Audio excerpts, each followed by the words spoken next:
Hi, I'm Dave for General Equipment Company, and today, in this segment, we'll show you how to properly replace an auger screw bit on a 4400 series auger.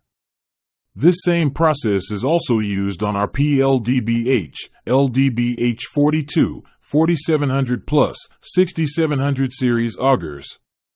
The reasons you would normally work on these components are the following. The auger screw bit is worn beyond useful service life, causing the auger to dig ineffectively. This may mean the outside cutting edges are severely worn and/or the fishtail tips of the screw bit are worn away. From a maintenance cycle perspective, this is a non-scheduled repair. The tools or gear you will need are the following: a pair of safety glasses, a plastic hammer if required, 2 1/2-inch wrenches. Depending on the diameter of the auger, the screw bit you will need is one of the following. On 4400, PLDBH and LDBH42 series augers, 3-inch diameter augers use an SB35 or SB35C screw bit. 4-inch augers use an SB45 or SB45C.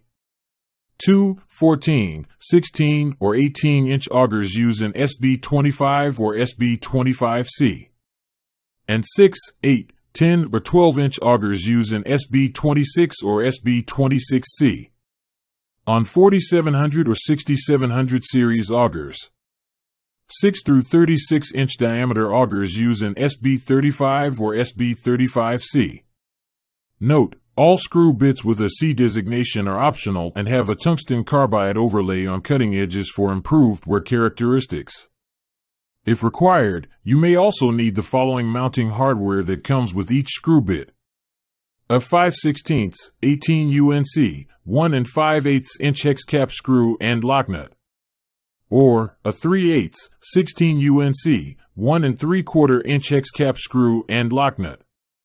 So, let's get started. First, using the 1/2-inch wrenches, remove the bolt and nut holding the screw bit to the auger. Next, remove the worn screw bit plus any accumulated dirt and debris from the screw bit mounting area. Moving forward, inspect the auger drive lug for excessive wear or damage. If excessive wear or damage is present, remove the auger from service and discard it. Finally, insert the new screw bit, align the holes with the drive lug, and secure with the new bolt and nut that came with the screw bit. That does it for this segment. Detailed safety instructions and information about what was covered is in the operator manual for the 332H or 348H Epic Series hole digger that came with the machine, or in a copy of the manual located on our website at generalequip.com. If you have questions or need further assistance, please feel free to give us a call at 800-533-0524 or email us at support@generalequip.com. We are here to make you successful and will be glad to help you in any way possible.